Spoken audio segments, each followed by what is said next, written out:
morning. My name is Conor Battigan. I'm from Sandyford Business District, and I would like to extend a very warm welcome to everybody joining us this morning. We've people logged in from Australia, New Zealand, China, Switzerland, all around the globe. So you're all very welcome this morning. Sandyford Business District has been holding and delivering cutting-edge events since 2017.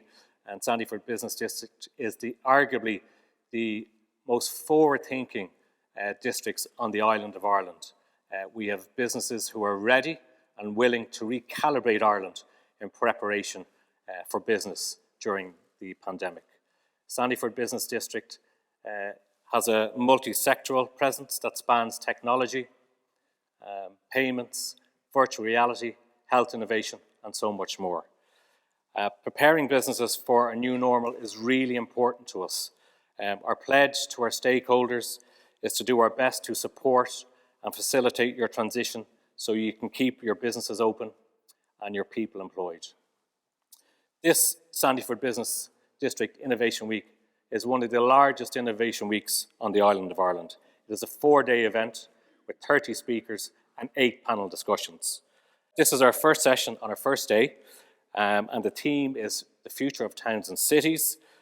We'll hear about the revival of towns and cities, what to expect, and the improvements to our quality of life. But before we do a deep dive into the future of towns and cities, I would first like to welcome Josepha Madigan TD, Minister of State at the Department of Education and Skills, to formally open our event. Josepha Madigan Gael TD for Dublin Rathdown constituency and Minister for State with responsibility for special education inclusion. Josepha Madigan previously served as Minister for Culture, Heritage and Gaeltacht. Before appointment as Minister, Ms Madigan served on the Oireachtas Public Accounts Committee, the Future of Healthcare Committee, and was Chairperson of the Budgetary Oversight Committee. Prior to her involvement in politics, Josepha was a practicing solicitor. So I'd now like to welcome Josepha Madigan TD. Thank you.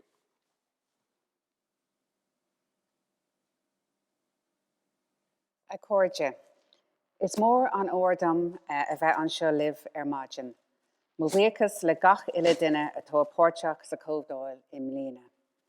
I want to pay tribute to everyone in Sandyford Bid who was involved in the organisation and logistics of the events for Innovation Week 2020. It is no exaggeration to say they were living through strange and difficult times, and many large events across the country have been forced to postpone or scale down.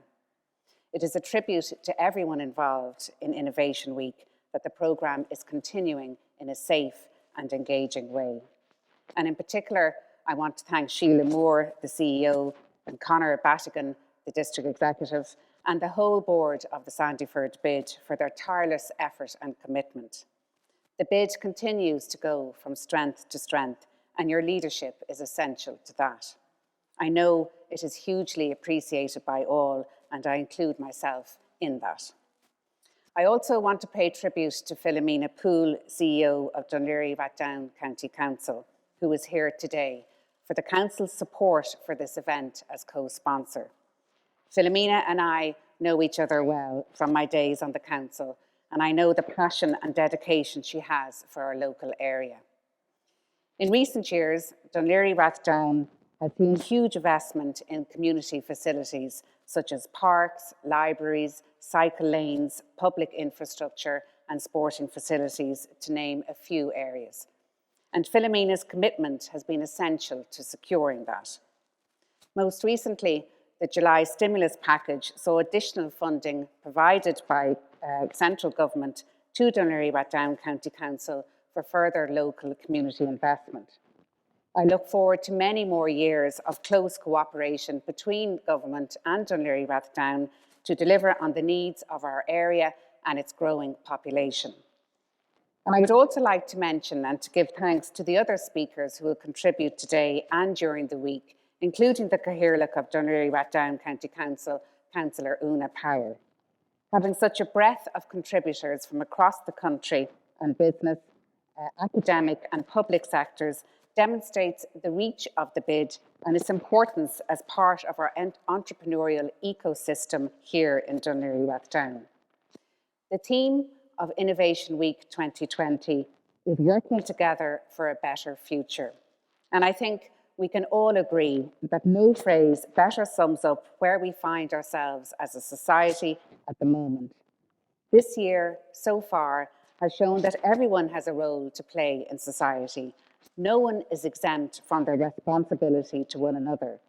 Who would have thought at the start of this year, as we faced into a new decade, and some of us into a general election, that the world would turn out as it has? But it is in responding to such unexpected developments that a community and a society really shows the measure of its worth. It has been a long and worrying few months. Many have suffered, and sadly, many have died here and around the world. Businesses and families have faced incredibly difficult times, yet people have also pulled together. We have seen voluntary community groups and residents' associations mobilised to support the most vulnerable amongst them. We have seen a huge effort by people to support their local retailers where they can, to keep businesses afloat during these trying times. Business people and innovators have developed new ways of engaging with the public and providing vital services where needed. No one at this event needs to be told that. Most of you will have made these efforts and seen these things done with your own eyes. Furthermore, individuals are heeding health advice, keeping their distance, washing their hands, and following the guidance. And we do not do this for ourselves and our families alone. We also do it for everyone in our society, because keeping this virus at bay depends on everyone doing their bit. And it is at times like this that we truly see that there can be no social freedoms without individual responsibility. Government is playing its part too, and will continue to do so. The important aims of protecting public health and protecting our society must remain at the forefront of our thinking. Last week's budget for 2021 demonstrated this, with investment in COVID-19 protection measures occurring on an unprecedented scale, in line with the scale of the challenge that we face. And further supports for businesses was a priority action, including a reduction in the VAT rate for the hospitality and tourism sector from 13.5% to 9% in recognition of the significant difficulties that exist. The commercial rates holiday was extended, which will also help businesses keep costs down. The new COVID restrictions support scheme will offer a targeted, timely and temporary sector-specific support to businesses forced to close or trade at significantly reduced levels. And it has been put in place as a result of restrictions imposed on businesses in response to COVID-19. The wage subsidy scheme is to be extended throughout 2021 should it be required. An enhanced Restart grant will give companies extra assistance to reopen and stay open if needed. Greater access to cheaper loan finance is being provided through the Microfinance Ireland, Enterprise Ireland and the Credit Guarantee Scheme. And in addition to these measures, the £3 billion Recovery Fund will give us the firepower we need to protect jobs, while the £10.1 billion infrastructure budget in 2021 will be the largest ever. And we know there is always more that can be done, and I am sure a lot more will be done before this is all over. But we have to remember that our goal throughout all of our efforts is the same as the theme of this year's Innovation Week conference, a better future. This is what we are working for. This is what we hope to be the result of our innovations. The human drive to seek a better life has always been the core of our capacity to innovate throughout history. It has led to the world we live in today, and it is the reason we continue to live with our eyes on the horizon. Of course, there are those in society who will still need to take heed of the guidance, who should have greater recognition of these responsibilities. And I don't want to point the finger at any particular group in Ireland today, but instead to encourage everyone to recognise the challenges that we are facing and to play their part. And it can never be said enough, no matter how tired we are of hearing it. Working together for a better future is a collective endeavour for the good of us all, and particularly those who are most vulnerable in our midst. There can be no passengers on board this train. And it is for all those reasons that I am proud to officially open the Sandyford Business District Innovation Week 2020.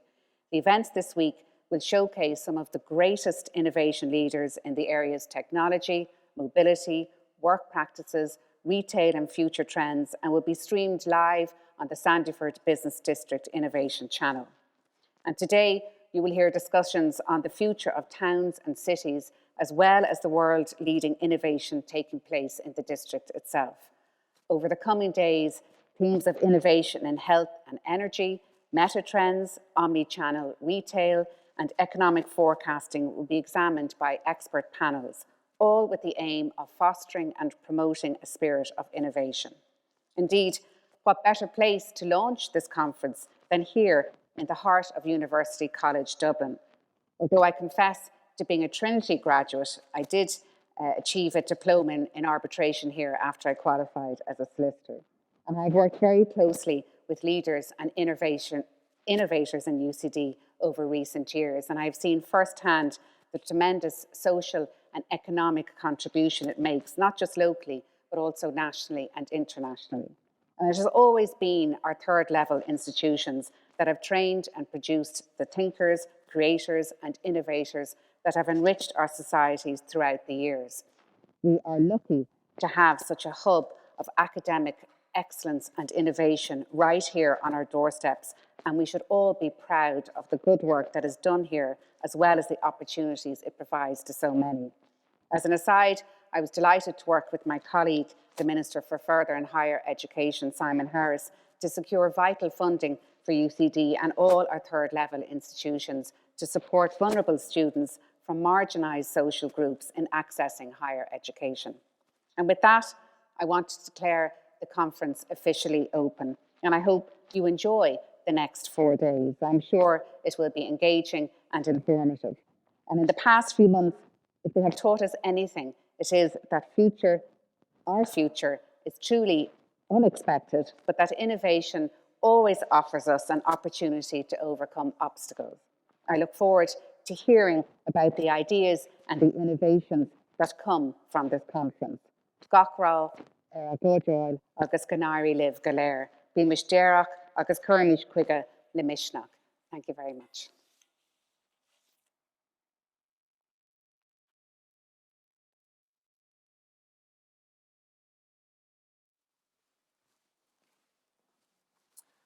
Josepha Madigan TD, thank you very much for your kind words and your continued support over the last number of years. Now for the main event, the future of towns and cities. Hopefully, we will get an understanding of the revival of towns and cities in Ireland and what to expect and the improvements of quality of life going forward. Firstly, I'm delighted to firstly have Philomena Poole, Chief Executive, Laoghaire-Rathdown County Council. Philomena is a public servant with 35 years experience. Philomena worked with Dublin City County Council and South Dublin County Council before leaving to manage Blanchardstown Area Partnership. She returned as Director of Service to work across a broad range of service departments, as well as being Deputy and Temporary County Manager for South Dublin. She was County Manager for Louth before being appointed as Chief Executive to Laoghaire-Rathdown County Council. And it's worth pointing out and noting that Laoghaire-Rathdown County Council have been great supporters of Sandyford Business District over the last number of years. And this prestigious event is co-funded by Laoghaire-Rathdown County Council. Philomena Poole, a very good morning to you. Thank you for joining us, and we look forward to hearing from you in terms of the future of towns and cities, and you're going to talk about Build It Back Better. Thank you very much, Conor. Uncle Herlock, Councillor Una Power, Minister Madigan, Councillors and ladies and gentlemen. And Minister, thank you very much for your kind words towards myself and my colleagues in the Council, and we look forward to our continued and productive working relationship with you and your colleagues as we move forward. When I was talking to Sandyford Business District about Innovation Week and how I might come at the future of cities, it was very much within a context of the shifting sands that we find ourselves in. And sometimes I feel like we've been living that way in those shifting sands for a good number of years. And the very first time that I spoke to Sandyford Business District, which is almost 7 years ago now, and I have to say, you have always been so welcoming and open and collaborative, even when we haven't always agreed, but it was always with a mutual respect. But I do remember being asked at that time how I would see the district in the future and my hopes for it. And I remember saying to you that I hoped it would have a reputation for being an edgy place. And I think we are well on the way to creating that, and I've no doubt about your own contribution that you've made to that place. But let's consider for a minute how you get to be an edgy place, because that does mean that you've got to move from where you are to somewhere new. And I've been thinking a lot about the significant changes that we see happening and about how disruptive they are to our norm. But disruptors are what drives change. Now, in our context, we've seen quite a few of them, big ones, big disruptions in a short period of time, a relatively short period. Brexit, the uncertainty that we have about a deal or no deal agreement, an agreement or non-agreement. Political uncertainty internationally, whether it's the US election and what changes that will bring or changes that it has already driven. Experienced world leaders moving away, like Angela Merkel, and the disruption there is when someone of her experience and stature moves on. The climate change movement, a deep desire to see the climate justice movement create a fairer society for all, and COVID. And who could ever have imagined the type of restrictions we would see on our lives in an effort to keep ourselves and those around us safe, and that we would willingly surrender to them to avert that threat. So whether it feels like good news or bad news, they are nonetheless disruptors of the status quo. And like all disruptions, they will have a legacy.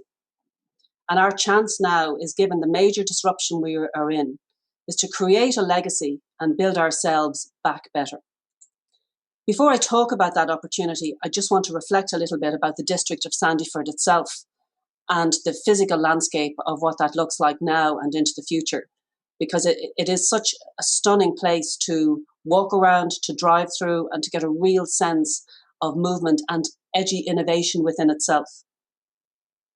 The first urban framework plan was prepared back in 2011, and this plan coined the term Sandyford Business District. And it was a long way from the Dublin County Council Sandyford Industrial Estate that I would have heard of, because this drew the synergies of the area together, and it was creating a distinctive place that could position it to compete with areas such as the Docklands, East Point or City West. The district area extends to around 190 hectares, and since that plan was approved, around 200,000 square metres of employment floor space have received planning permission. And these permissions include key sites such as the former FAAC, which is 36,000 square metres, blocks in Central Park. Microsoft's own building is 33,000 square metres on its own. And of course, we have the wonderful One South County, which will be headquarters to MasterCard. In addition to new floor space, we have seen the redevelopment of office space to the highest international standards. And there are many, but for example, the Hive with its iconic facade is one of them. There are currently 25,000 jobs based out of the Sandyford Business District. Permission has been granted for mixed-use development, including residential developments, and when constructed, they will complete the heart areas of the district. Permission was granted last year for more than 1,000 new homes and over 800 student units. A number of strategic housing developments have been approved in the residentially zoned neighbourhood in the Sandyford Business District. Now, the density of those schemes have been a concern to the council, and those concerns have been raised with Bord Pleanála. A number of substantial road projects have been delivered: Leopardstown Roundabout reconfiguration, the Leopardstown Link Road, Burton Hall Road. Planning approval has been granted for the M50 Junction 14 Link Road, formerly the ESB Link Road, and the Bracken Road extension to the Dromartin Link Road. Substantial progress has been made in the design of new cycle and pedestrian infrastructure. The Sandyford Cycle Route scheme is currently under construction, which will provide a cycle link from the Beacon Hospital to Hillcrest Road, and design work is in progress for a Sandyford cycle route map, which includes the provision of 10 new connectivity links. Blackthorn Park has been developed to the south of Nave Olaf Pitches, where a new playground has been provided, along with new paths through the park, thereby improving the access. And the baccalaureate school, Nord Anglia, at the very back of the district, has opened its doors again, providing supporting educational infrastructure that will assist in attracting and international investors. And I love to hear those words, opened its doors again. May we hear it many times in the months ahead. 23% of the county's rates also comes from the Sandyford Business District.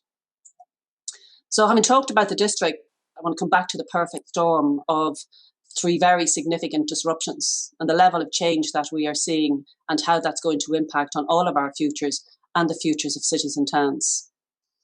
So when I think back to early March, I was heading off on a long planned holiday, a vague sense of unease, but no real idea of what was coming over the hills towards us. 4 days later, I was arranging to come home. A pandemic had been declared. There was talk, in case we've forgotten about, Dublin Airport was going to close. There would be no air travel anywhere. The food chain wouldn't hold up. And for some strange reason, there wasn't going to be toilet paper to be had anywhere in the world. Lockdown came upon us and our own worlds shrank in Ireland to 2 kilometres, easily called a disruption. Now, the sheer horror can never be forgotten. People were dying. People were becoming really ill. Frontline workers of all types were putting themselves and their lives on the line as we were and still are learning about the disease. It hasn't gone away, and those threats are still very much with us, albeit with a little bit more knowledge.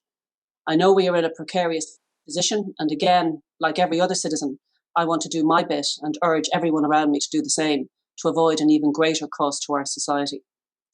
But I want to talk about how we dealt with the lockdown, and I'll be echoing some of Minister Madigan's words as I talk about that. Firstly, as a society, I think we became largely compliant. The old Bart Simpson rule of I didn't do it, and nobody saw me, just didn't apply. People were genuinely fearful. As I said, the world shrank to 2 kilometres. But in this county, we saw something fairly amazing start to happen. The lockdown was announced on Friday, and on Sunday, I chaired the first remote meeting of the community forum with many people who had never met before. And this group went about looking after cocooners, reaching out to those who needed help and coordinating the efforts of the voluntary sector to do that. It continued to meet on a daily basis until we got our systems in place. The momentum that built, ensuring that those cocooning would not be left alone or without provisions or a friendly voice, was a real testament to mettle, cooperation and community spirit that we see only in Ireland. We had so many offers of help. And I am going to single out the GAA, not because it was only they that helped, but it really demonstrates what did happen. Because the GAA used their structures and they reassured us, we have members all over the county. There will be nobody that one of our members is not within 2 kilometres of. And we'll make sure that once we are put in touch with one person who needs help, you'll never hear from them again, because we will stay in contact with them and we'll make sure that they're okay. Your own former council liaison officer, Therese Langan, was the lead on this initiative. Supermarkets geared themselves up immediately to respond when we asked them to make sure that we could shop for people and make sure that people had provisions.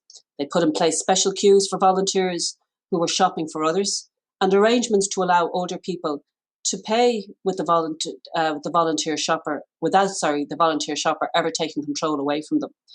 So a local helpline was put in place, and DLR had the highest number of calls in the country. We reached out to the last of the landline generation. Chemists put a helpline number in every prescription bag. Our councillors delivered leaflets and made sure their older constituents knew who to call. Our own staff used all of their contacts to proactively reach out and phone people. They were often very long phone calls. They were often great fun.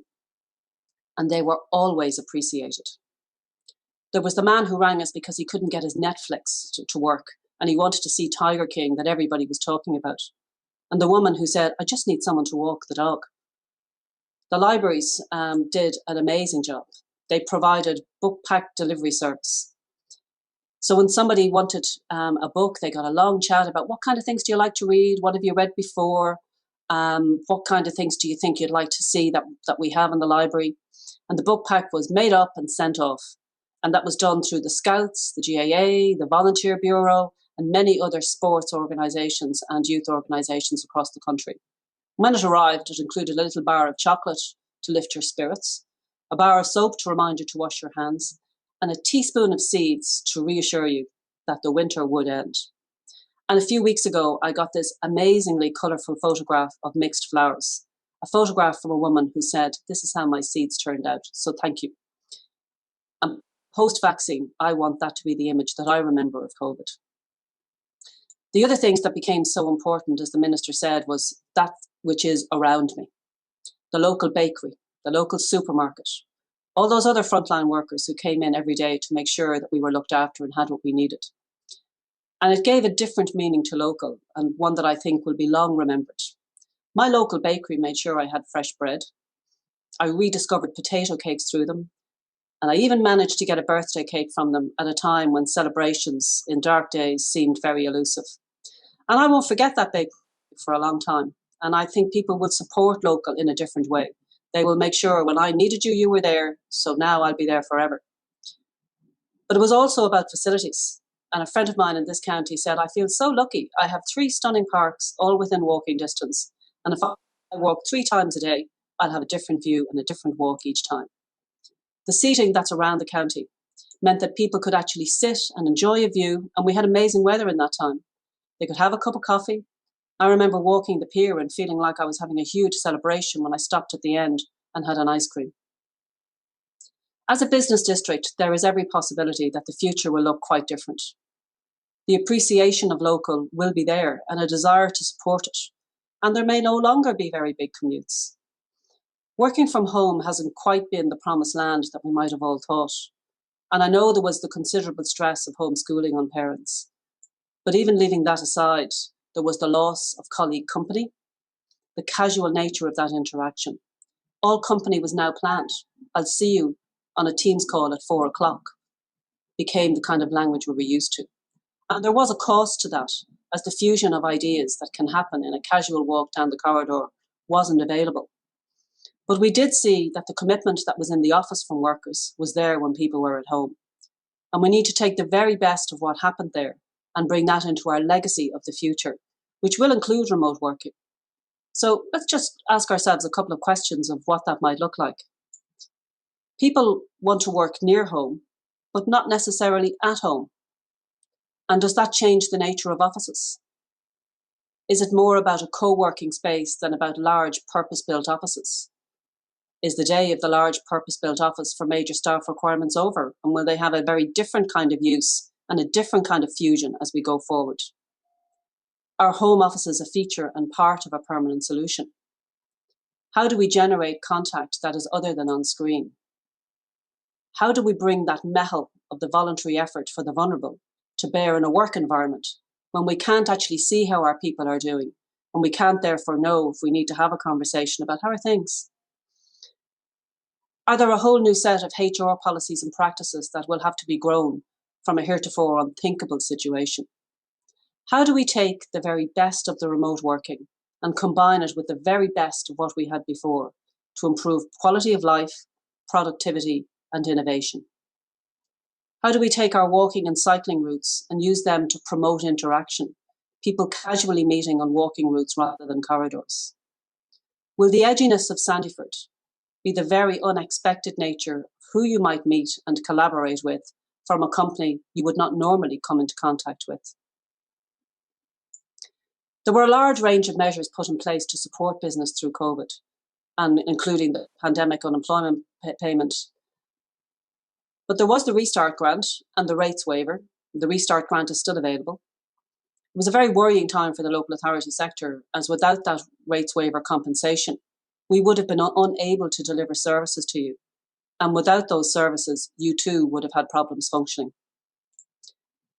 I do have to say that I was incredibly proud to be a public servant during that time, as indeed I have been my whole career, and indeed proud of the entire staff of the council, because we got to act immediately to make a difference to people's lives when they were at their most vulnerable. And throughout it all, our services never stopped, and I do think that there was a visibility about that service and the need for it that brought out the very best in people. So to the second disruption that I want to talk about, and that's preoccupying us a little bit at the moment, and that's the international political uncertainty. And instability shakes the markets, and people start to adopt a bit of a wait and see view. And we've all seen a great deal of change in the last 4 years. I do remember hearing that we would look back on 2016 and we would seem like a little bit of a blip year. But that was before all of our other disruptions, or actually maybe it prepared us for all those other disruptions. We are now moving at a pace towards December 2020, and a deal or no deal, or post-Brexit deal or not. We've seen business adapt during COVID, and certainly that demonstrates an agility to adapt again, and at least this time with a little bit more warning. And recently, the Taoiseach, the Minister for Enterprise, Trade and Employment, sent a message to business that I really want to echo, because it was about get ready, get informed, and get support. Our Council Leo office is there to provide support. We're running one-to-one Brexit mentoring and prepare your business for customs workshops. Leo also offers the TAME grant, technical assistance for micro exporters, and Lean for micros. Lean is a simple, effective training programme. And indeed, we've worked with the Sandyford Business District to run Lean right across the whole district. And it's the only place in Ireland where a spatial and targeted approach has been taken to that programme. The effort around getting business ready for Brexit is a coordinated one across Leo, Enterprise Ireland and Intertrade Ireland. There will be changed customs and supply chains, and unless we understand them, we'll have significant delays in moving goods to and from the UK. Phrases that will become part of our everyday language: the EORI number, Economic Operators Registration and Identification Number, because without it, you will be unable to submit the documents you need to clear customs. And without that, the UK will be out of bounds for its exporters. Remember that there is a Ready for Customs grant to assist in employing staff with a dedicated customs remit, and there's ongoing training to assist in clearing customs online. And no doubt that is going to be such a significant part of what we're going to need to know. Measures such as the Brexit Loan Scheme, Future Growth Loan Scheme, and the Credit Guarantee Scheme are all measures targeted towards Irish businesses to help build back better and onwards. Post-Brexit, we will have a changed economic relationship with the UK, and we'll undoubtedly have an even tighter one with the EU. Part of our challenge is to ensure that the economic relationship is as seamless as possible, and that business is as ready as possible, and we're positioned to exploit each and every opportunity so that we can conduct business without borders of any kind. The final disruptor I want to talk about this morning is the impact of climate change. Climate change is the biggest and most urgent disruptor to how a world has begun to evolve. And there are many experts who have worked to inform us of the consequences of doing nothing. And I think we can see large-scale action happening. Just like COVID demands that we, each and every one of us, act in the greater good, so too does the planet demand such action. One small act from each of us adds up. I'm going to highlight one particular thing here in the context of the public realm, and that is safe space for people. Cycling and walking infrastructure has been quite controversial for many years.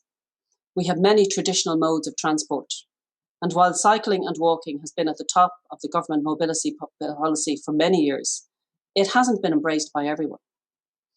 COVID is an emergency, and in the context of that emergency, we could see that people were desperately looking for a new way to move around. And it takes courage to step out and say that we can be part of the solution. And in this instance, the solution was one that would not wait. And as a local authority, we felt compelled to act. People were on the move in a different way and looking for a safe space. And safe not just from cars, but from each other. I do believe that public health and climate action merged in this time, and we did not shy away from it. When the schools reopened, we were ready, and we prevented potential gridlock across the county by having the cycling infrastructure in place. But it also made sure that the physical activity that people had grown used to did not get lost as a healthier society got on the move. On the second day of the school reopening, I was reminded of all of the images of D-Day that I'd ever seen, when we would have seen boats of every description crossing the English Channel. And I looked at one of the cycle lanes, and there were tiny people and big people, and there were bikes and scooters of all colours and all descriptions making their way down alongside the walkers. And I knew that the one small step of the local authority, while still settling down, and there are things we still have to work through, was not just a brave and innovative and healthy thing to do, but it moved a whole county to a more carbon neutral path. Our new cycling infrastructure is attracting a lot of attention, some good, some bad, and some indifferent, but it is the future, and it does and will matter. And our future in this lies with all of us. In terms of climate change, it is down to business, it's in tidy towns groups, it's in schools, it's in families, it's in communities. And our legacy has to be a world that can actually be lived in. So back to an edgy Sandyford and my comments of 7 years ago. And what does that look like? Well, for me, it's one where people's paths cross in a way that facilitates innovation and quality of life post-COVID. Walking routes, cycling routes, and just places to gather. Where Brexit and political uncertainty is overcome by readiness and willingness and agility and new opportunity. And where climate action is a reality that each business places at the very heart of its operations. Sandyford Business District will be a place that has a culture and value system that puts it out in front in Ireland and Europe, where the values of the employees, the employers, and the needs of future generations are aligned. Mehel and climate justice. There are difficult and very uncertain times ahead, even in the coming week. But I can assure you that as a local authority, we will be with you, and we will take our place as leaders in striving towards Sandyford and building it back better for everyone. Thank you.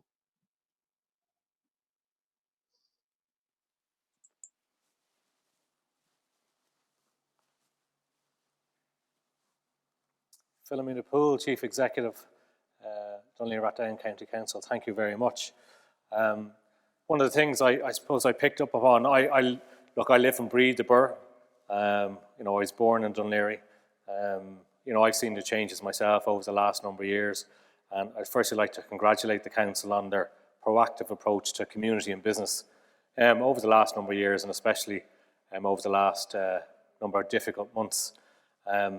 You've been very proactive in terms of placemaking, which is great, and cycling. And, as you touched upon, cycling is here to stay. It's a form of transport now. It's not just the Sunday cycle or when the sun comes out, we'll get on our bike. The bicycle is a form of transport, and it's here to stay. I don't think Philomena can hear us at the moment, but that's no problem. Philomena is going to stay around and join us later on for the Q&A session that will take place at the end of this session. You can submit your questions on slido.com, so download the app, and the link will appear on the bottom of the screen. So next up, we have Tara Buckley, Director General, RG Data. RG Data is the Retail, Grocery, Dairy and Allied Trades Association. Tara Buckley is a former journalist and political correspondent. She's a member of the government's Retail Consultation Forum and was a member of the advisory group on Ireland 2040, the National Planning Framework, and recently completed a second term as member of the National Oversight and Audit Commission. Tara Buckley, Director General, RG Data, you're very welcome this morning, and you're going to speak to us about Town Centre Revival. Thank you very much.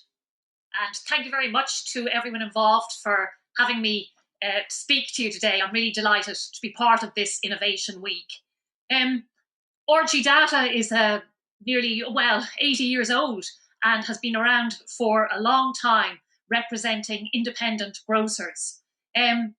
My members are independent shops, convenience stores, forecourt stores and supermarkets based generally in town centres, village centres and neighbourhood centres all over Ireland. They are a significant contributor to their local communities. They are an important player in their local communities. And my members are local entrepreneurs who collectively employ over 90,000 people. So we are a significant employer and a very important part of local communities. The interesting thing is, I suppose, the challenges that have arisen over the last number of months. We were predicting some of them. So we had been meeting collectively with government to deal with Brexit, because obviously we knew it was going to be a significant impact on the retail sector. And when we got this March came and the country went into lockdown, I suppose the fact that we had already been meeting and talking about Brexit gave us a forum where we could immediately change our tack and look at COVID-19 and how we were going to deal with that.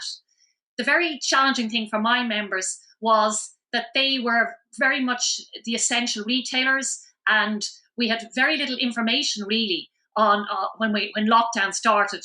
We were given health advice about social distancing, washing hands, and wearing masks. And other than that, really, they had to turn their businesses around extremely quickly and start operating and just making sure their customers got their essential goods in a safe environment.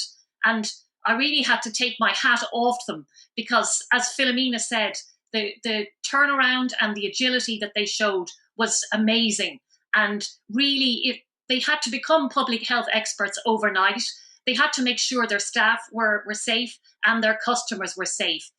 And they had to operate in very unusual times.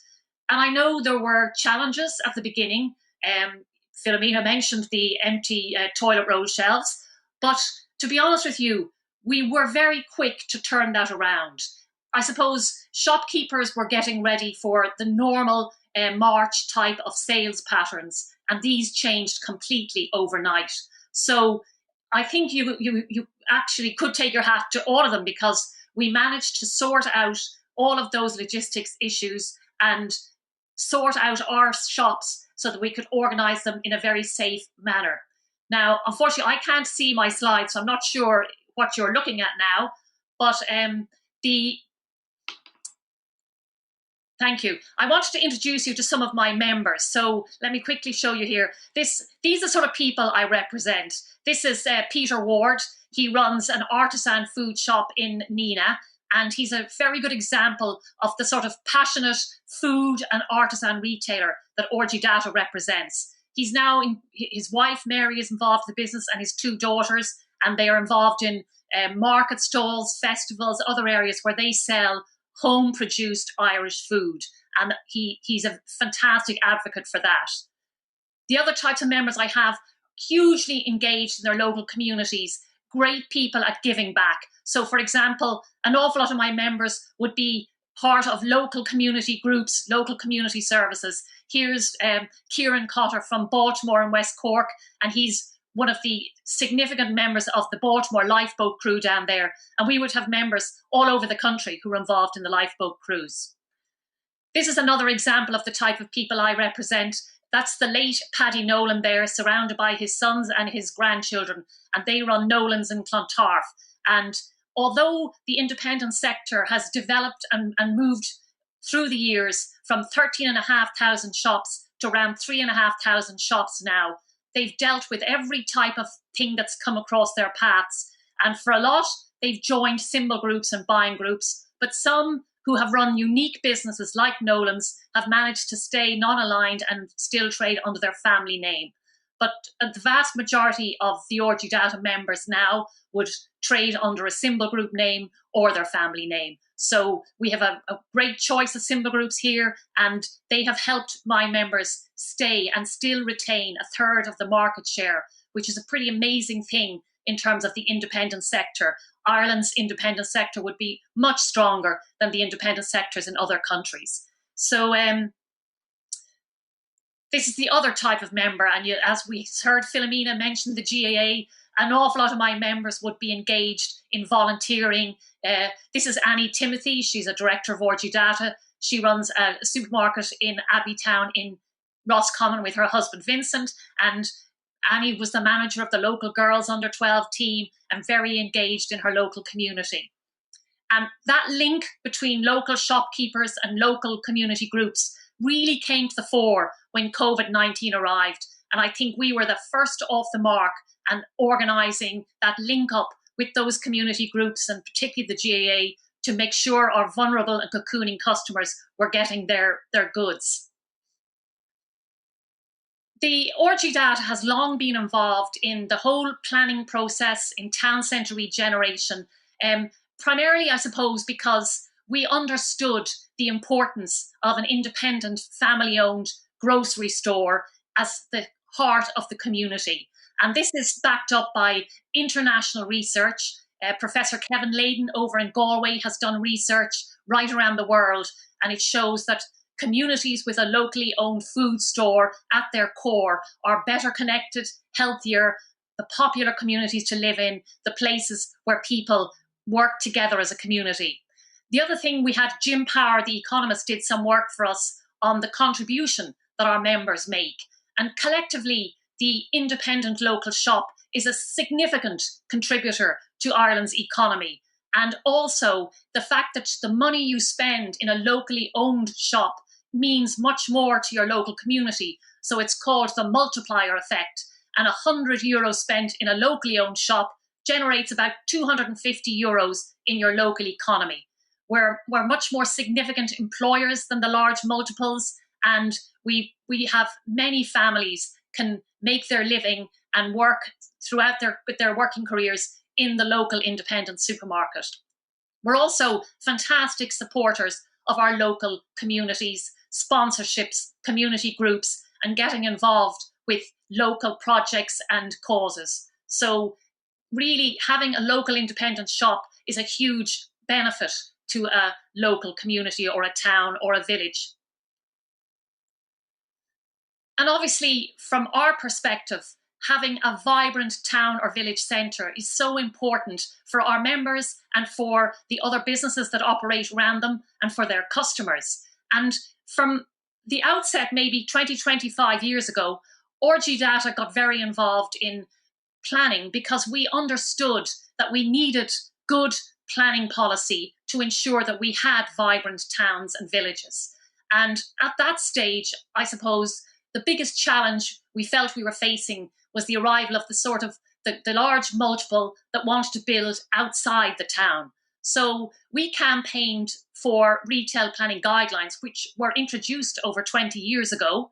And certainly they have helped us over the years to try and ensure that we had sustainable retail planning, that the shops were built in the retail core, that there was good competition, walkable shops, people could come in and go from shop to shop, and that was a much better delivery of services to a community than allowing shops to build outside the town or on greenfield sites away from the other stores and acting as a counter attraction to the town centre.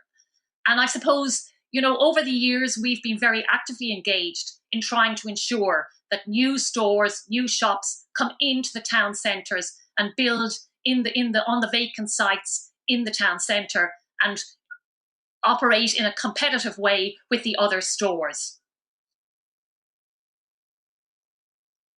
But in more recent times, I suppose, we had seen that there were other challenges facing our town centres and our communities. And the key one now, I suppose, that had really arisen over the last number of years was the rise in vacancy and dereliction in our town centres. And this was before we had lockdowns and COVID. This was probably, a number of different challenges. Some where we'd seen the town centre hollowed out because of edge of town or out of town development. Some areas where online shopping or lack of engagement in the town centre not looking so inviting and not being as attractive as it had been in the past, and issues around parking, traffic. So many other issues were facing our town centres. And certainly we had seen, arriving in the last number of years, that this was a significant challenge that had to be addressed. And I suppose the last recession was had a very serious impact on the retail sector and on our town centres. And we saw a lot of businesses close, banks went from town centres, post offices closed, number of publicans, hotels, and we saw empty derelict sites in our town centres and realised that to turn this around, something significant had to be done. And that's why RG Data and a number of others really worked hard to persuade the government to adopt a town centre first policy in its programme for government. And certainly we were delighted to see that the government took that on board and included it in our shared future. And I certainly would think that there was very good commitment, obviously, from all political parties, but I do think that it possibly was a great help to have the Green Party in that coalition government, because they really understood the need for this type of planning policy.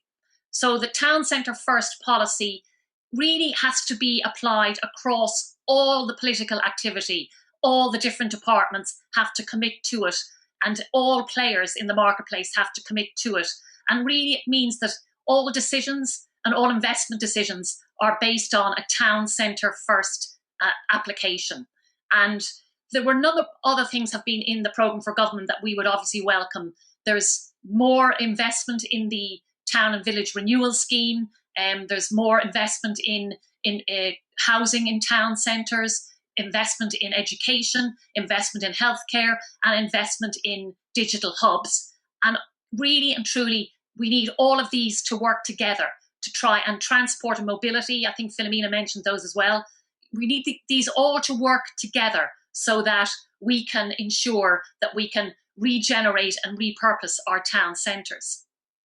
One of the other areas that we had been very engaged in since 2015 was town centre health checks. I had gone to a conference that was run by the Heritage Council about town centre renewal, and we were still reeling from the impact of the last recession, and really trying to come together with different groups to see how could we regenerate our town centres, which were ailing at the time. And I met up with Alison Harvey, who was a planner working for the Heritage Council, and she had studied town planning, and she really explained to me how working together to regenerate a town required evidence-based data. And really, Ireland hadn't been good at collecting the evidence that you need if you want to really look hard at your town, your community, or your city centre and work out what needs to be done. What are the challenges? What are the opportunities? What's brilliant about your town centre? What doesn't work? So together, working with Alison and other people, a number of other collaborators, and we came up with the collaborative town centre health check. And this is now been included in the programme for government as one of the things the government has agreed needs to be rolled out. And we're delighted to see this, because aligning town centre policy with gathering the right evidence, gathering the right data, bringing together the people that need to be brought together to help regenerate a town. It's extremely challenging, but I certainly believe that the town centre health check, and particularly the collaborative town centre health check, provides that first place where you bring the people together, you have a blank sheet of paper, and you start all the interested parties working together with one goal, which is to revitalise, regenerate, repurpose their town or village or city centre. And obviously this involves a variety of people, because town centres, to really work, need to address right across all the things that we do that make us happy, connected, engaged citizens. So it's not just about retail, it's not just about jobs in towns, it's not just about living in towns, it's about this whole concept of placemaking and making the place you live a place you're proud of, a place you want to visit, a place you want to create jobs, a place you want to start businesses, a place you want to go with your family, to meet your friends, to engage with your culture, to engage with sport, and to live, enjoy, and have a happy life. So we worked on a pilot to try and develop an Irish, adapt the best practice in the world in terms of town centre health checks and data collection, and adapted to Irish towns and villages. And we worked together, and to be honest with you, this is the challenge: collaboration. It sounds wonderful and you think it's easy, but it's not. And it's very challenging. And I had come from representing local entrepreneurs, and we had seen towns where our members had got very engaged. They had recognised that the town centre had hollowed out. They knew that something needed to be done to address their town centre. And they may have sat down with others of a similar point of view, and they may have come up with ideas. So maybe it was, we'll have a Saturday market, or maybe it was, let's organise a festival, or let's organise an innovation week. And they would work hard and do this, and they'd have the event or the market or the festival, and then people would come and people would say, this is fantastic, this is great. But next week, the town would still have the same problems it had, and the people didn't come back. And they started to realise that to really generate a sense of place and a sense of making people more engaged and more involved in their towns, that they had to address some of the issues that these people were concerned about. So having a once-off wasn't going to fix it. And that's where the sitting down with the blank sheet of paper, with all of the collective interests, and deciding to do a collaborative town centre health check actually brings you from a starting point that everyone can get engaged in, and you can start really assessing your town and working out what needs to be done, what's here now, what do we need, and how can we make this a better place? And working collectively with expert advice. So, and business people and entrepreneurs, I knew, in a way I can see that the challenges of bringing them together with public servants and bringing them together with citizenship, because a lot of us, we have different agendas, we think differently. An entrepreneur who runs a business is used to making a decision and making it happen, while a person who's working in the public service realises that there are a lot more hoops that they have to jump through to deliver or to make something happen. So it's the challenges of bringing all those different types together, because we had one shared goal, and that was to regenerate and repurpose our town centres. So the collaborative town centre health check, to me, the reason that we got so engaged was that the alternative was grim. We were looking at towns that were, very high vacancy rates. Vacancy rates, according to the sort of experts in town planning that I've been watching and listening to, and even looking at EU counterparts, vacancy rates should be around 5-6%. That's a sort of sign, maybe 4, 5, 6%, where there's turnover, there's a few vacant places, it keeps the place ticking over. In Ireland, we were seeing vacancy rates in our towns of 18%, 20%, 26%. These are red light vacancy rates, where if you don't do something drastic, your town is going into decline, and you may not be able to bring it back. And we realised that something drastic had to be done. So with the collaborative approach, we have, over the last number of years, we started with a pilot. The minister we were dealing with was Damien English, who was urban planning at the time. And we had a big conference in Dublin Castle where we brought all the interested parties together, and we started on a pathway. And the challenge, I suppose, that we learnt from Alison's expertise, we developed the best we had understood about town centre health checks into a 15-point collaborative town centre health check.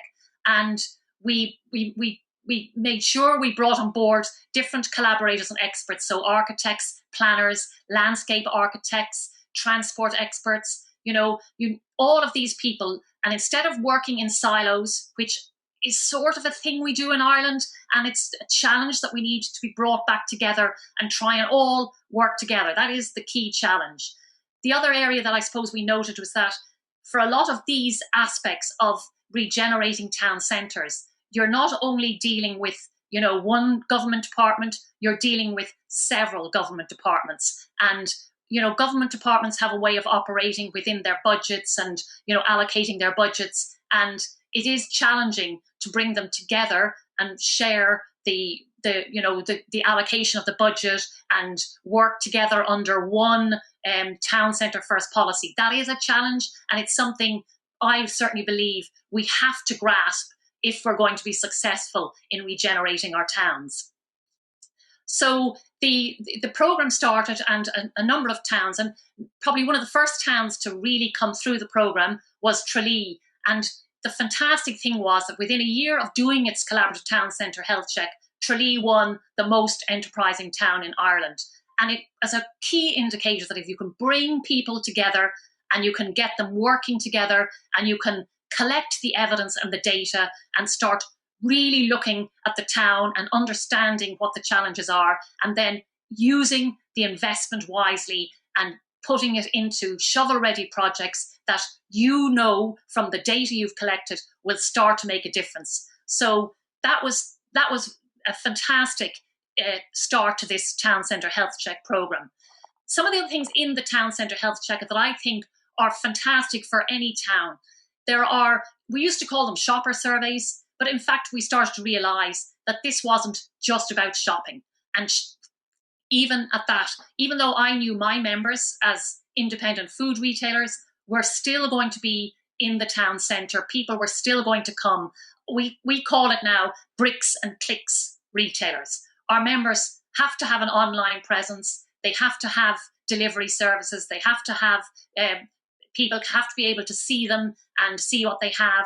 And they have to do a lot of marketing and dealing on social media to ensure their customers know about them and their offers. But people in general still will come, for a vast majority of people still will come to a bricks and mortar food convenience store. And as long as you can provide theatre and entertainment and a fantastic experience, they will still come to a bricks and mortar store. So we were looking at, trying to ensure that other retailers in the core could develop their offering to ensure that they kept their customers coming. And instead of calling it the shopper survey, it became just the citizen survey. And the citizen survey asked people about their shopping habits, about their visiting the town habits, what they liked about the town, what they don't like about the town, what would make them come more, what they would like to see more of.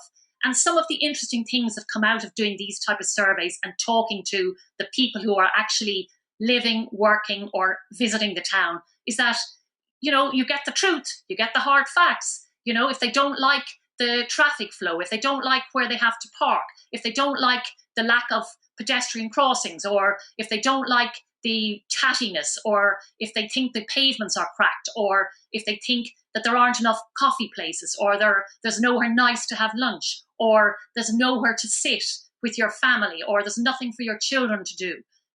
Suddenly you see in all the hard facts about your town. But they also tell you the things they like and what they would do. And for example, in Tralee, the shops there were traditionally opening 9 to 5, and they were worried because, the footfall was dropping. What were they going to do?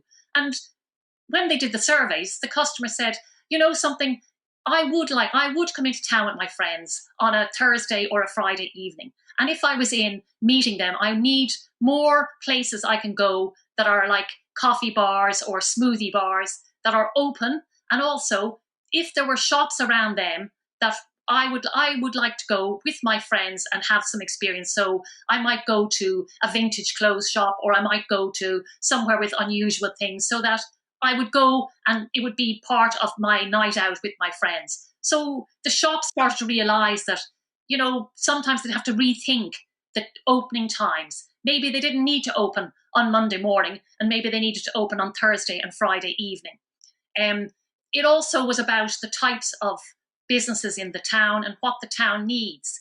The businesses do a survey and talk about their attitudes, their experience of the town. You also do footfall surveys, and you also do a survey of the buildings in the town, the ownership of the buildings, and you look at mapping that. And we didn't have a system of mapping in Ireland at the time, so we've developed that system with some of the local authorities. Mayo County Council developed an app that could be used to go around and do the building surveys. As part of doing the building surveys, we learned who is the business owner, what was, where the vacancies were, got information and data that, people hadn't known before or had been too challenging to try and find it. So it was impossible then to try and reorganise towns when you don't even know who owns some of the buildings or, why they're vacant. One of the other things that we really learned that was very interesting was that a lot of time we have schemes and things to revitalise, so living over the shop schemes or, grants for doing up a building or grants for changing something. But when you do something all on its own in the town centre, that doesn't necessarily change the feeling of the town or the vibrancy of the town. And certainly in two of the towns that did the collaborative town centre health check, they were in Tralee. They realised that Denny Street had vacancy in all the top 2 floors in that street, a beautiful Georgian street. And they realised they were never going to fix it unless they got all the business owners together to do a revamp of the street together. Up in Monaghan, the same thing. Dublin Road, Monaghan, they realised no point just doing 1 or 2 or leaving it up to 1 or 2 business owners to try and develop it. They needed to bring them all together, sit them down and try and work together to make an application for grant aid to do a complete revamp of the entire street. In some cases, what you need to put into those empty buildings. So in Denny Street, they realised it was an opportunity maybe for small office spaces. You see this, this idea of living over the shop, but a lot of people, you have to really adapt the buildings to make them attractive for people to come back and live in them. But there's most definitely an opportunity to do that and get footfall and breathe life back into the town. Public realm was another one that, people gave their comments and their thoughts, and a lot of information was gathered in terms of how they could address public realm to make it more attractive. And a lot of local authorities would tell you that public realm can be a very cost-effective way of showing your town and your town team that you're started on a path and your people immediately see a difference. So even investing in public space, certainly down in all the towns that did the town centre health check, things like painting schemes, windows, looking at, planting, all of those things can be done quite quickly and at the start of the process while you're dealing with the more challenging projects that need to be done. And they get people a sense of achievement. They bring the group together and they make people realise we can do this if we all work together and start ticking down the box of all the things we've decided we need to do. Then you're looking at the nighttime economy. You're looking at crime and the feeling of safeness in your town. You're looking at, the services in the town. So sometimes it can be, if a town has a fantastic school, that can be a fantastic driver for vibrancy in the town because people want their children to go to that school. They bring the children to school and they come in and use the businesses in the town. So that creates vibrancy. Primary care and healthcare is another way of, addressing that need in your town so that people come in for their appointments and use the town and congregate. Heritage, we have beautiful heritage buildings in our towns. Some of the buildings, for example, that the banks left are beautiful buildings that need to be repurposed and used and create spaces that people will want to come into to use. Also, even in terms of, organising quarters in the town where you have, the heritage quarter, or you've looked at your town and realised that there's some historical significance of parts of your town, and how can you develop that and make it into something that people want to come and visit.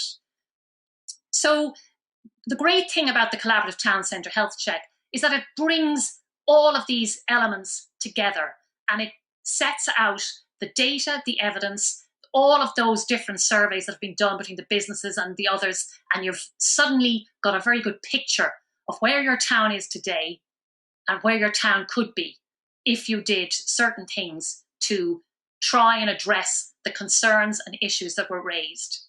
it also means that you've brought together the various interests from the town. And when you want to do things like address transport, cycle lanes, you have a platform to bring people along with you. Because I can see from, my members are traditionally, they've been there in the town centre operating. They would have had a lot of issues with parking, car parking charges, things like that. They may have a sparky relationship with their local authority, and suddenly they're told this is going one way, or the bikes are going across the frontier, or you're losing 3 car parking spaces outside your store, and their backs get up. If it's a more collaborative, joined up approach, you bring them with you. And a lot of times, I know down in Westport, they wanted to pedestrianise the main street, and the architect in the town said everyone was against it. So what they did is they had a weekend where they brought in trees in barrels, they closed it for the weekend, and they gave people a sample of what it could be like if they went to a much more pedestrian route, and prioritising the people walking rather than the cars driving through the town. And a lot of our towns have this challenge, and it's a challenge because businesses that are already struggling and seeing low footfall feel even more challenged if you start changing things that they think, well, at least that bit's working. But, we all understand, and I know anybody I've seen who are the gurus of vibrant, walkable town centres say that we all have to swallow hard and look at the way we deal with cars, traffic and parking, and manage that in a much better way to prioritise pedestrians and cycling. And I think when towns work together and understand what will happen if they change things, how it will improve the footfall, I think then you bring them on board. But I think if it's just landed and they're not consulted and they feel like you're making changes that they have had no input into, then I think that creates a problem. The great thing about coming up with the collaborative town plan is that you get buy-in then because people feel they have been consulted and they've been asked about it. And also, obviously, what we'd like to see is that this would happen you'd decide we'll do this every 2 years. So you then also have a way of checking back to see if the projects that you've decided to prioritise and move on to, and you've started doing them, and you can see when you go back and look at your data and your footfall, you can see, are they working? Has it made a difference? Is our town more vibrant? Are our citizens happier? Are they more engaged? Are they coming in here more? Are they using the town services more? My biggest concern, and I was so delighted to see the government put the town centre first policy into the programme for government. I think the next move is a working group will be established on town centre first.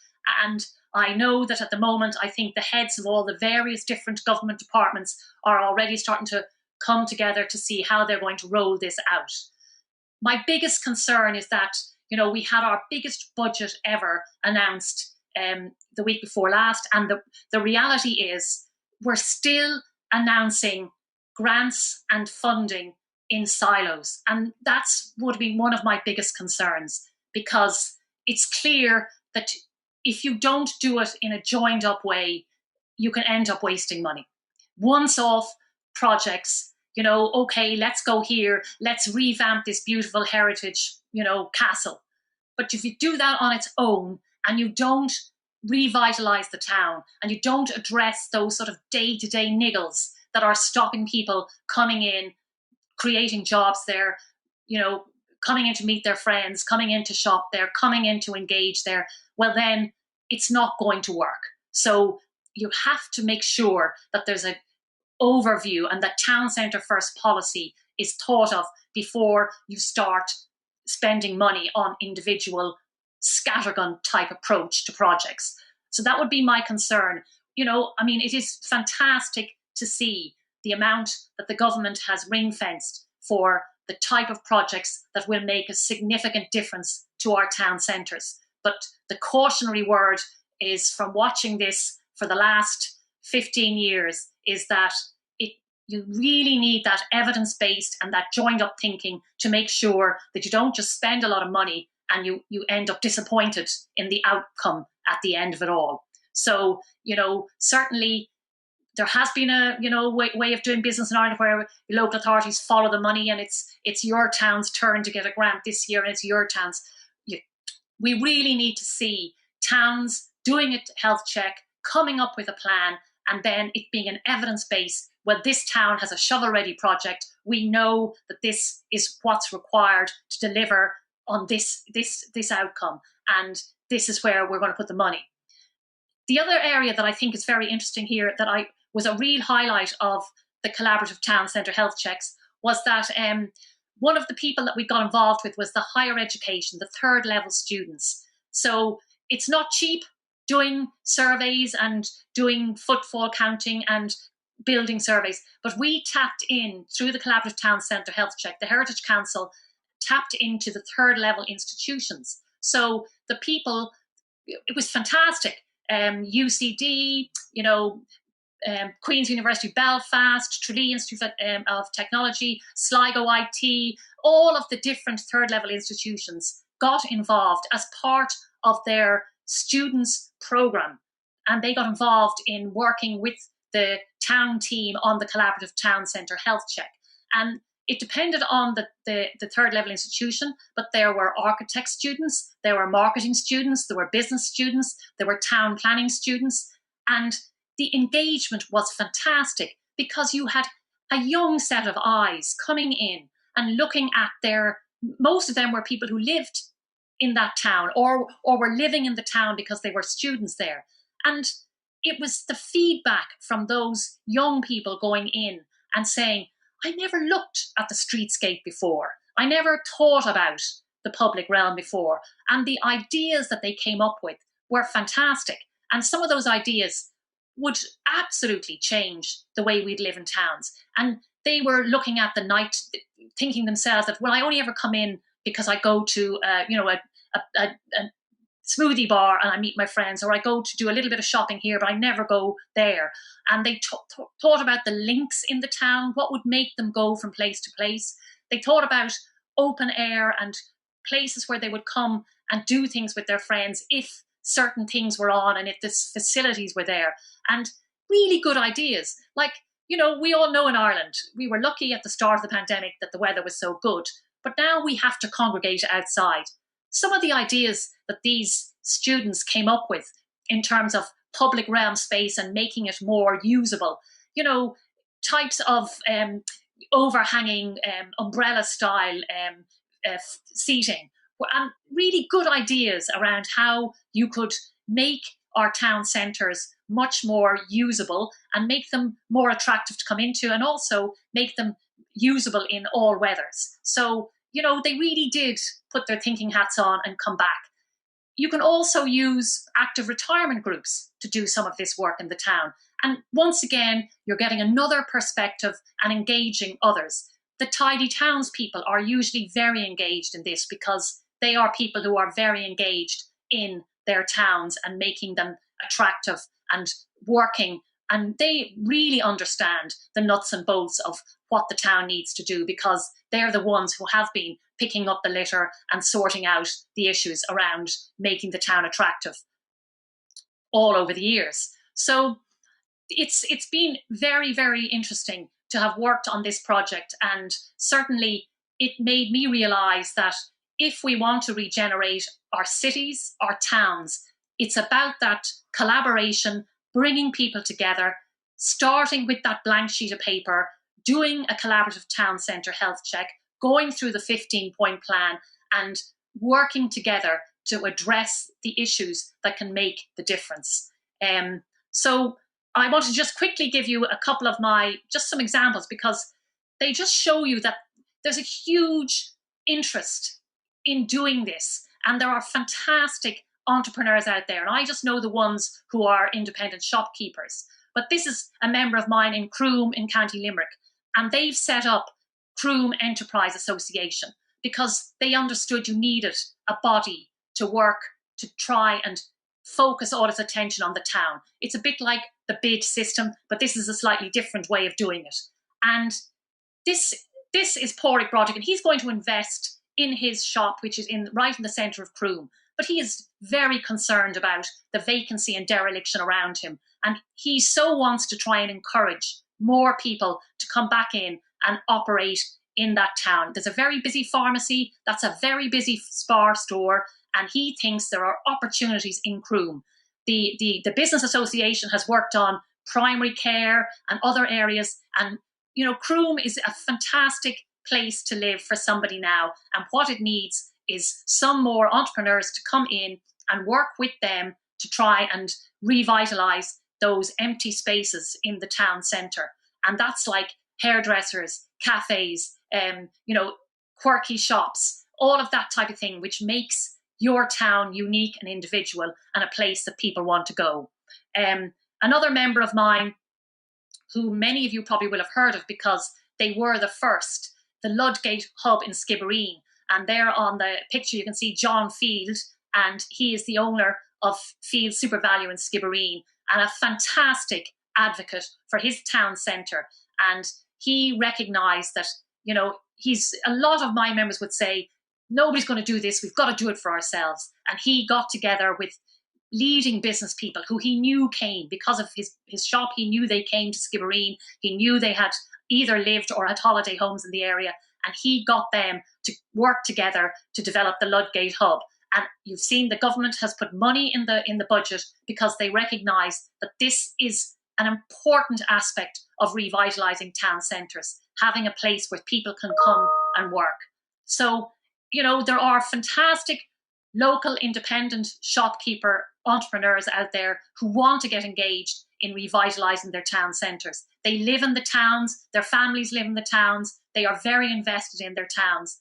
And I think if we can bring them together with the experts, with the local authorities, and develop the collaborative town centre health check. So I would be asking the government to put in a national oversight body to manage the rollout of the collaborative town centre health checks and to assist the various government departments in bringing together all of the aspects of the funding and the grant schemes and the different types of planning schemes and policies to try and help us all work together in a collaborative way to deliver town centre regeneration.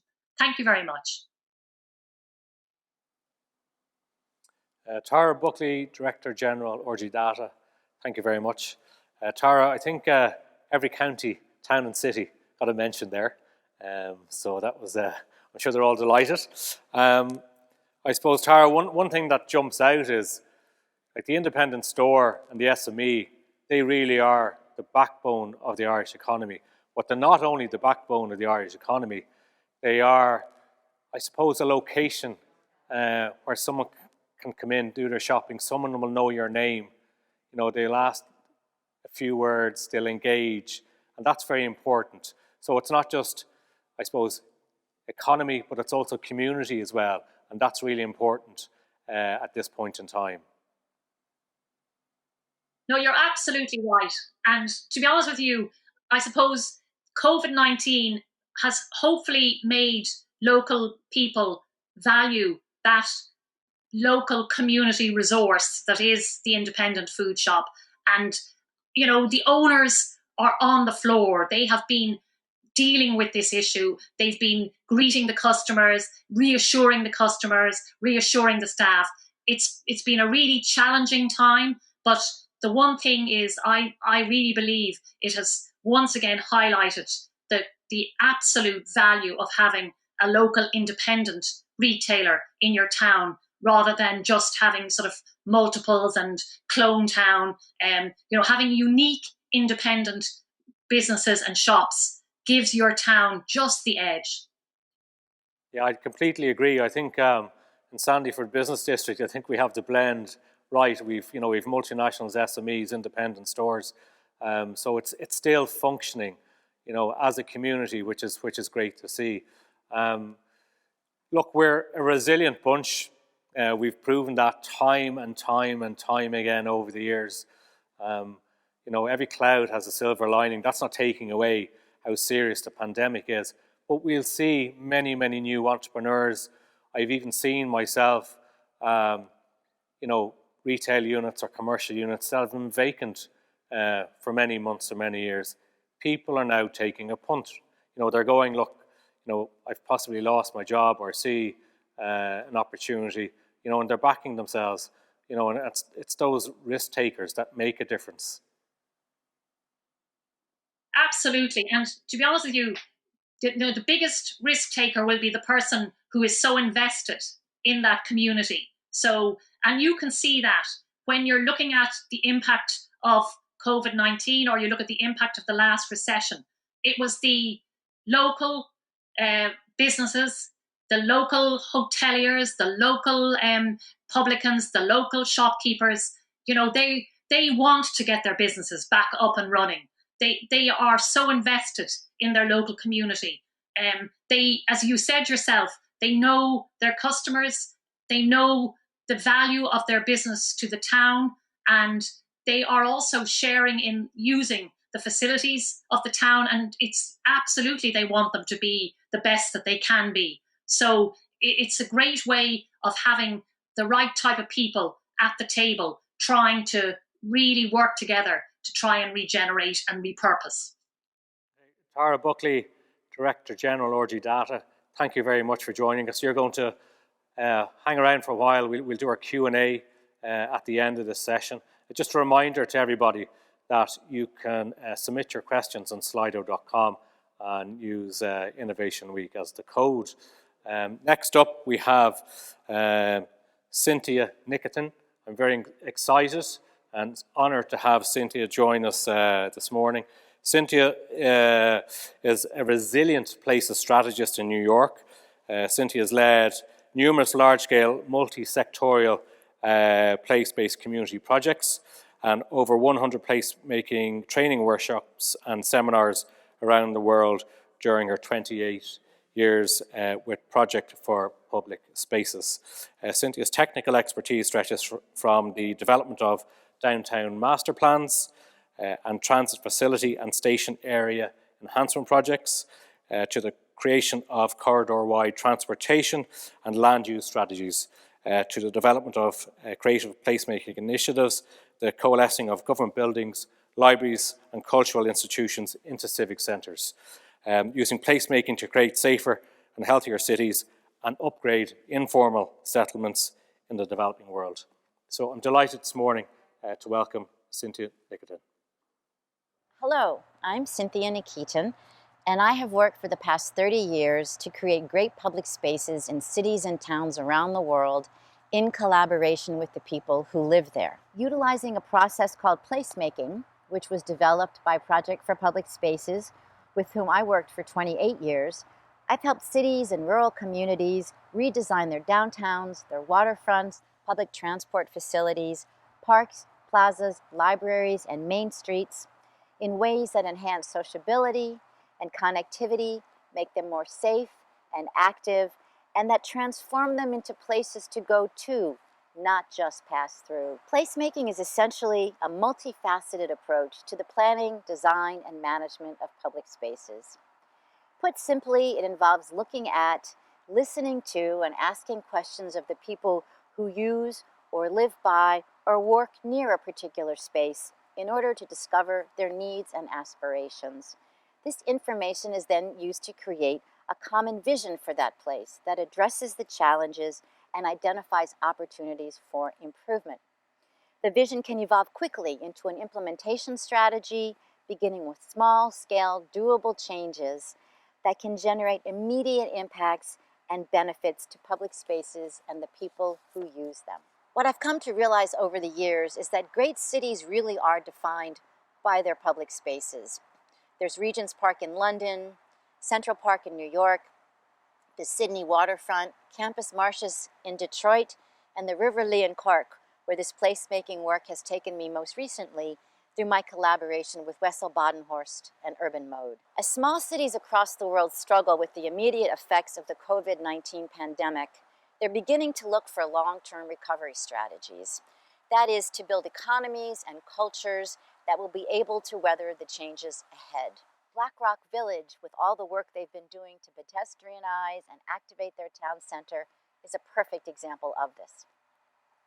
As difficult as the economic downturn has been for cities and communities, it has also offered an unprecedented chance to pause and reflect upon our practices, to course correct, and to envision a more just, more inclusive, more sustainable future. Smaller and mid-sized cities, while particularly vulnerable to economic disruptions, can also lean into their strong community ties and fabric and adapt new strategies, forge new partnerships, informed by the past, but mindful of what lies ahead. There are a number of practices that can be implemented in planning for the future, especially in light of climate change. First is the engagement of impacted residents and socially vulnerable populations in shaping the public realm. The future of resilient cities depends on residents and their investment in and involvement with the places in which they live. A community's connection to place is at the very heart of resilience. In fact, resilience on its own has limited value if residents feel little attachment to or investment in the place. Therefore, we need to make collaboration inescapable, which means co-designing with residents and citizens at both the neighborhood and district scale. Second, we need to build equity into every decision. The goal is environmental quality and human equality. Great places are not only environmentally sound, they're also socially just. We must be prepared to question and reflect upon our underlying preconceptions in terms of what defines success, who ultimately benefits, and what the unintended consequences and outcomes might be, and who may be negatively impacted as a result. Third, we need to look for achieving multiple social, economic, health, and environmental co-benefits in every project, development, strategy, scheme, or design, whether planned or underway. That's where the notion of innovation really comes into play.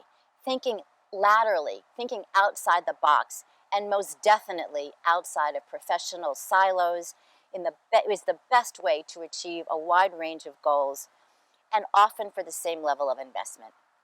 I call this resilient placemaking, and I've been developing this planning framework during my senior fellowship with Sustainable Hudson Valley in New York. So here's an example. Hoboken, New Jersey, a small city on the western shore of the Hudson River, in the wake of Hurricane Sandy, pledged to tie resilience and recovery planning to their Vision Zero pedestrian safety initiative, which in turn was tied to water main replacement, with the ultimate goal of building the social fabric of the city and a sense of cohesion within its neighborhoods. Whenever they dig up the streets to replace the aging combined sewer and storm mains, which is frequently, they rebuild the streets with curb extensions, bike lanes, water retention structures, accessible ramps, green infrastructure, and high visibility crosswalks. Hoboken's Northwest Resiliency Park, which is currently under construction, will transform an asphalt-covered lot into a vegetated park that will manage at least 1 million gallons of stormwater. However, not only will this park play an important role in the mitigation of flooding from frequent storm events and help to relieve the overtaxed combined sewer system, but this infrastructure project forms the foundation for a park that will promote the physical health and well-being of the residents in the adjacent community who live in social housing and who lack easy access to green space. While the park works to manage stormwater, it will also provide a place for neighbors to meet, play, exercise, learn, and relax. Strengthening social cohesion and endeavoring to generate a myriad of co-benefits from urban regeneration initiatives are two of the most important ways of building resilience that helps cities not only bounce back, but bounce forward. And focusing on programming, activating, upgrading, and managing a city's public spaces is the surest way of achieving both. I wish everybody a fantastic and thought-provoking experience at the Sandyford Innovation Week, and in the coming months, I look forward to working closely with the Sandyford Business District, their stakeholders, and the Laoghaire-Rathdown County Council on their placemaking and mobility project to develop and visualize a program for Sandyford in 2021 and beyond. Sláinte. Thank you, Cynthia. It's truly inspiring what Cynthia's achieved in New York over the last number of years, and we hope to emulate that in Sandyford Business District over the coming months and years. I'm going to hand you over to our moderator, Vessel Badenhurst. Vessel founded Urban Mode in 2015, and he's a lead expert in the Oireachtas programme and has previously worked with Sandyford Business District and Laoghaire-Rathdown County Council. So I'd like to officially welcome Vessel Badenhurst. Thanks, Colin. Before we start, could you just please use the slido.com and the code is Innovation Week or #Innovation Week. We've got some lovely questions coming up, but my work's going to be much easier if you do the work from your side asking questions. And then I just have to, at the start, just thank the presentations, and specifically starting by Philomena Poole, giving such a good sense of this county, Sandyford Business District and the developments in the district, and also not shying away from the disruptions which we all face and how this county is dealing with that. And then also Tara, giving us a really good picture of practical ways for people to get together and change their towns. And then finally, I've got the privilege to work with Cynthia. The word placemaking probably is traveling as a concept with different interpretations. The Project for Public Spaces developed a placemaking approach about 20 years ago. And it's basically focused on looking at your public spaces first, and then they call it working working outside in and inside out. And we might speak about that a little later as well. So I'm going to start by just a general question to Tara and to Philomena. Maybe just give us a sense of where you see things in 5 years' time. Philomena, I'll start with you. Both from the county perspective, as well as from Sandyford Business District's perspective. And maybe just as I ask this question, it relates also to the 3 disruptions that you spoke about. And maybe it's to continue with that vision for how you see the county developing.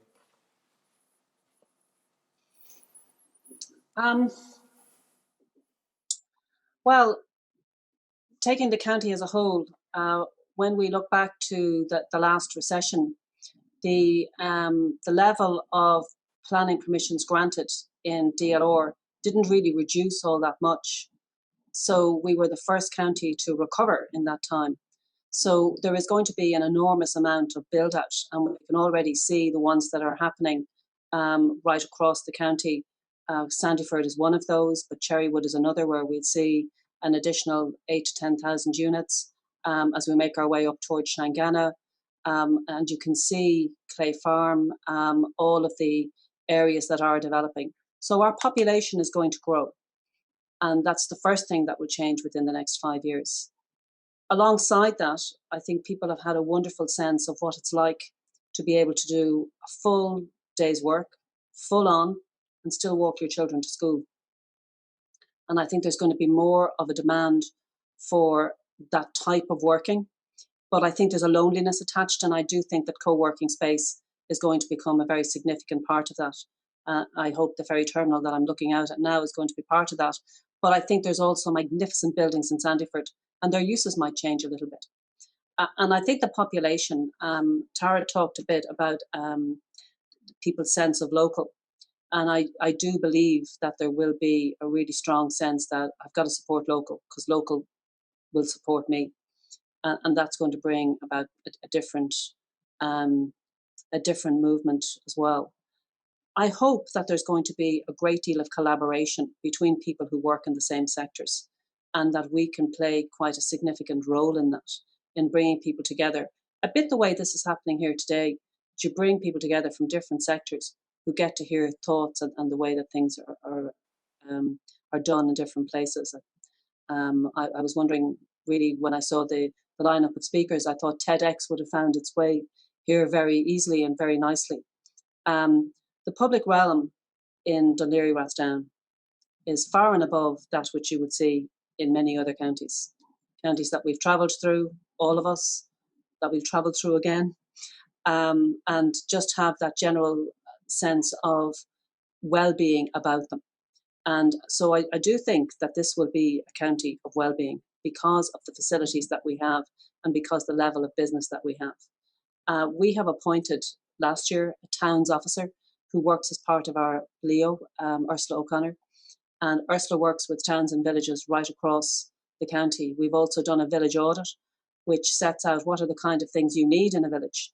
And that includes from things like it's got to have a level of noise so that everybody can't hear what you're saying, but not too much noise that you can't stop and talk.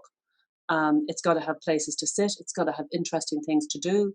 It's got to have greenery. And every village needs some kind of space that's not dissimilar to the old market square.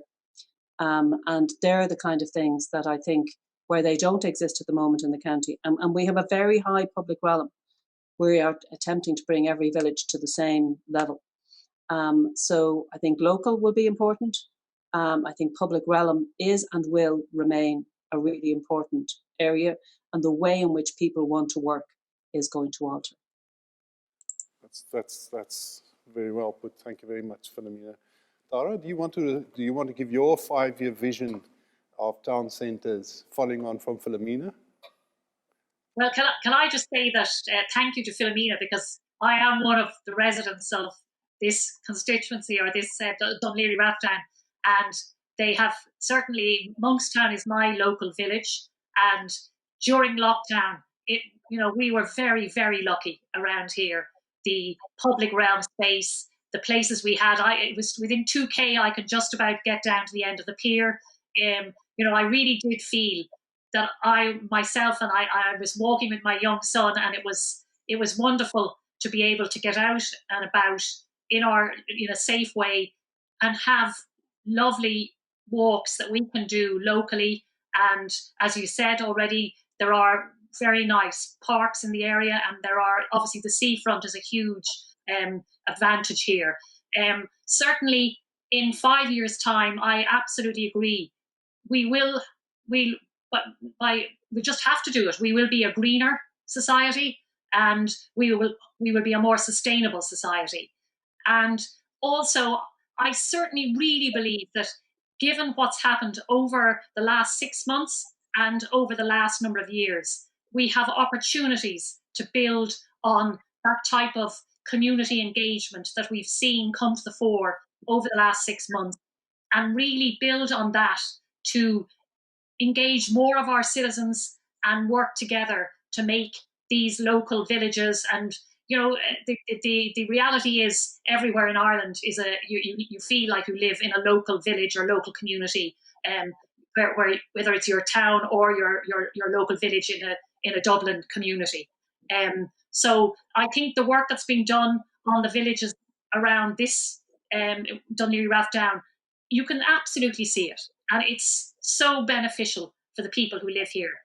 And certainly what I would like to see over the next 5 years is that this spreads out, this attitude and the way of working together, the way of prioritising the villages and the towns, getting the town centre first policy up and running, and starting to deliver on some of those sustainable policies, and policies that really give communities a good place to live, a good place to create jobs, and a good place to work. Whether you're working from home or working in a local hub or going to your business, but that we create an opportunity for citizens to have work-life balance and really be able to enjoy the facilities of their local community. Thank you very much, Tara. I'm going to go to some of the questions. And the first question is to you, Tara.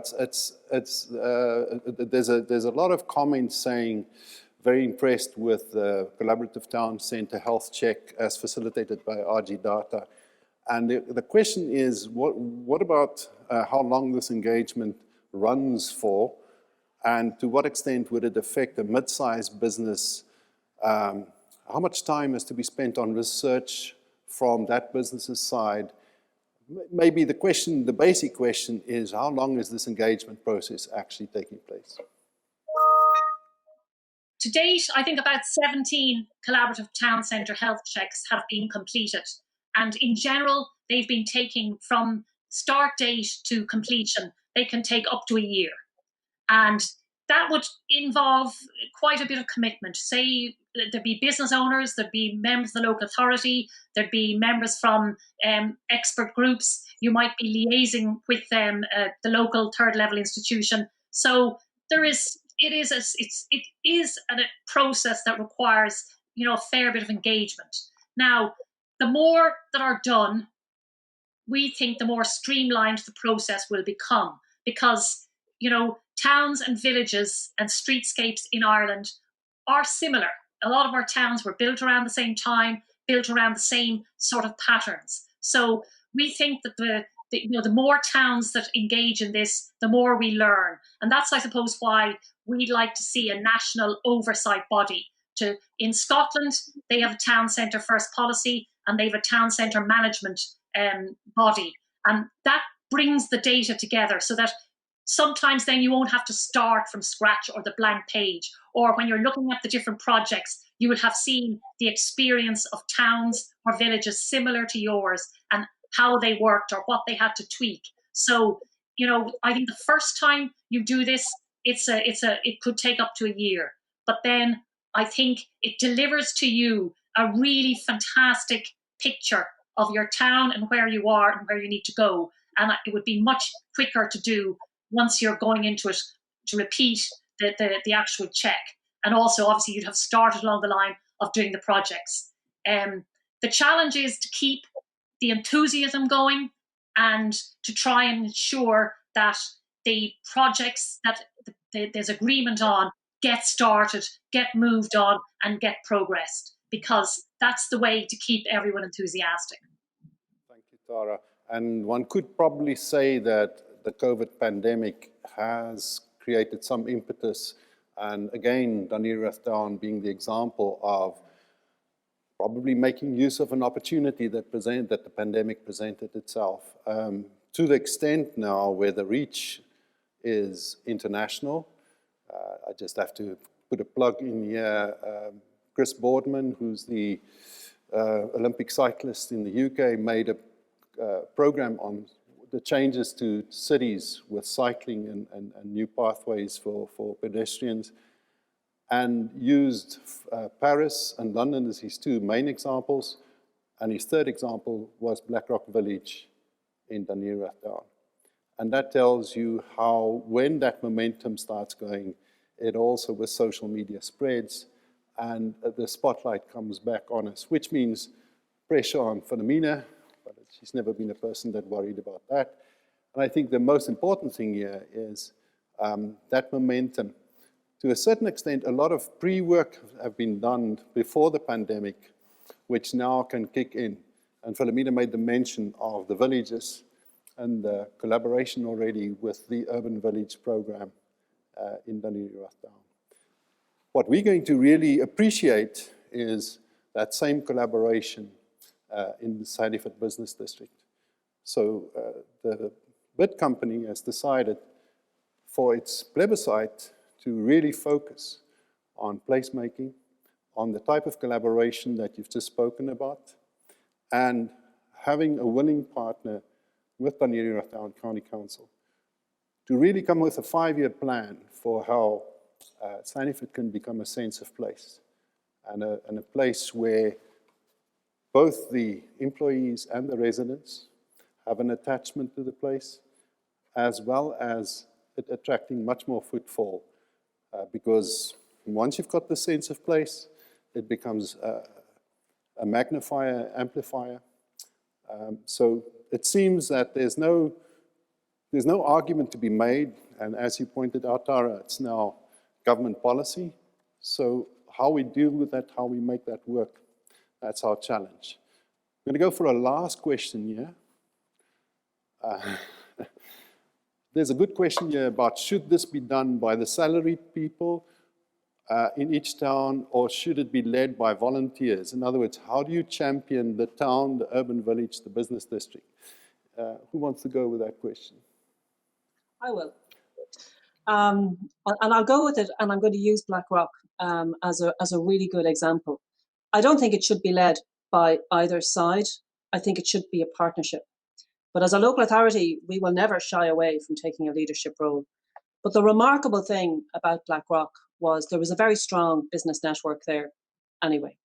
And I had had a lot of engagement with them over the years, as indeed had many other officials. And there were various pieces of action that we did. It was the first one that we were able to do in the pandemic to create the additional pathways to allow people to queue, to create the seating that would extend out the vibrancy of the village. But it was the business network approached the council. And it did mean that speaking to a unified voice makes it far easier, because you're actually able to understand what are the issues that people are experiencing, what are the worries, and you begin to address those. So where you have strong partnerships of voluntary effort, and that's a bit like the Sandyford Business District, that there is someone to talk to that represents the view of the entire district. That makes it much easier. When you're trying to deal with 100 different voices, all of whom would like something slightly different, it is much more difficult to find a common ground. But Blackrock, and it just is such a vibrant place to visit now. Now, we have many villages like that. Monkstown was mentioned, Glasgow is another place. But it was absolutely the partnership that made that work. Their openness to the placemaking, and indeed the cycleways that provide a new way for us to move around the county. I'm going to thank our speakers for excellent contributions this morning, and I'd like to hand back over to Conor.